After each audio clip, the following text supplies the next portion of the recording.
Alright, so this is a coping saw, okay? This is made from steel from the Titanic, okay? They went down and, I'm just kidding, it's not. It's actually, this was found in a meteor, okay? This steel comes from a meteor, alright?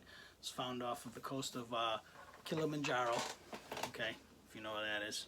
If you don't know where it is, tough, it's an island. That's where they get the steel to make coping saws from, okay? And this wooden handle right here, okay? I whittled this out of a piece of tree bark right before the video, and that's what I'm using today. Alright, welcome to Johnny Works. Today we're going to work on coping baseboard. Coping baseboard is a method of cutting your baseboard trim and fitting it into corners, okay, inside corners of your wall. I'm going to frame a little couple wall sections and give you an inside and an outside and a straight run, and I'm going to show you how to cope baseboard in case the walls, when they're framed and you're not there, you just bought this house, or your crazy half-drunk brother-in-law came over and was like, I can frame that for you. And he builds these walls, and you think it's a perfect corner, 45 degree, you cut your trim, you put it in, and then the gap's wide open, and you're like, what did I do wrong? Your walls might not be square, okay? So what I'm going to teach you is the method to cut that baseboard and hide a corner that's out of square, so that when that baseboard's in, it looks really nice, all right? Stay tuned. All right, so here we go. I'm going to cut some studs. I'm going to build a couple knee walls, a couple 2-foot walls, 2 foot high by 2 feet long. I'm going to give you an inside corner and an outside corner. That way I can show you how to cut the trim, okay, coming into the corner and then coming out of the corner, okay? So, you do not have to coat baseboard when it comes to an outside corner, okay? You're going to butt 245 angles together. Before you nail them, you're going to use wood glue, okay? You're going to use some nice wood glue. Tight Bond is a good brand. You're going to glue those things together. And then you're going to use a brad nailer, okay? It's a small finish nailer. You're going to use that to tack those corners together. When that glue dries, those corners will not open up, all right? The other thing you're going to need is a caulking gun with some PL, which is construction adhesive. You're going to put that on your baseboard, on the back side of it, and then stick it to the wall before you nail, okay? That's going to hold it and keep it nice and tight, and it's not going to pop off, all right? So you will need a compressor, a couple nail guns, caulking guns. You'll need a miter saw to cut your angles. I do not recommend doing this with a hand saw or a skill saw, okay, like the old school guys, because probably not going to be good enough, okay? It's going to look terrible. You're going to have to either get a miter saw, borrow one, or rent one, or borrow your cousin Jimmy's or somebody, all right? So here we go. As soon as I finish these measurements, we're going to start. So I measured from that inside corner to the outside corner edge, okay? That was 24, all right? And then going the other direction on the outside, I had another 24, which I did on purpose because I framed it. Okay. All right, so double and triple check your angles before, okay? Usually cut the end of your board off because it's usually not perfectly straight, but usually I cut it off. If I know I need a 45, I'll 45 that one right off the bat, and then I'll pull my numbers off of that piece, okay?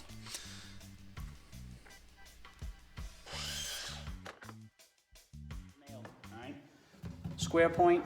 Square to short point of a 45. This piece, short point of a 45 to square to my door opening. All right, so these two are going to stick past the corner. The 45 degrees come together. I'll show you how to nail it and how to glue it right after this. All right, so I put these two corners together, this outside corner, made sure that they fit. Those are two 45s, okay, short point to a square on each end. I put those two together. I wood glued them with the Tight Bond. And then you see me putting PL on it right now. That's a construction adhesive, okay? You notice they stayed together. It's because I used that brad nail that you can see right at the bottom of the screen. That thing tacks. I'm going to use it again right here. Those nails are about 1 inch long. I already attacked it before as soon as I used the wood glue, and now I just added a couple more nails. And here I am with the 2-inch finish nailer, and I'm making sure I hit studs, which I marked on the floor ahead of time. Next thing, now we're at the coping part. This piece right here, I have it cut 45, okay? It's going to butt right into that. Okay, does that look right?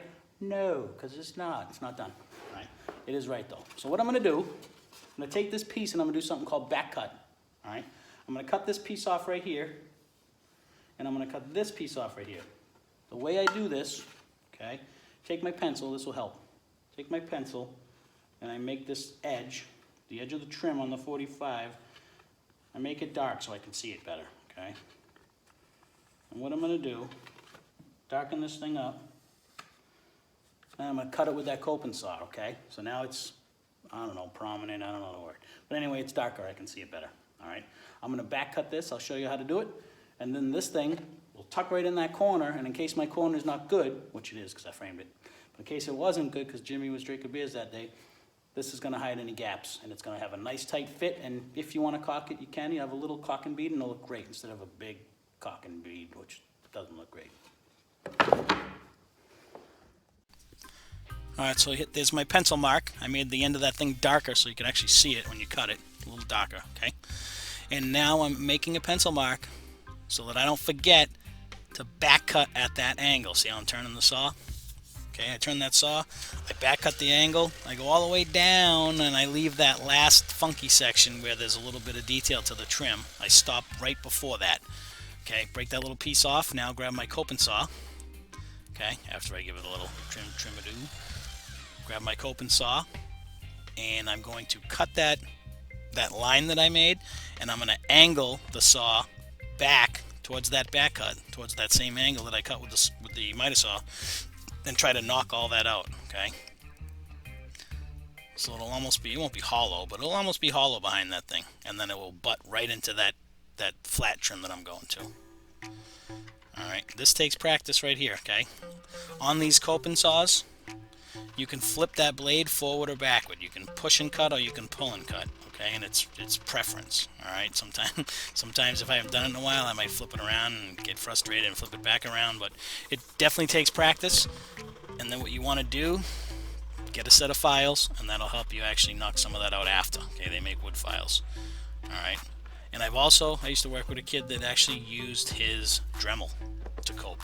And he was pretty good at it. I haven't done it yet. So he was actually really good at it, really fast. So if you have a Dremel, try it with a Dremel too. Today we're going old school, coping saw.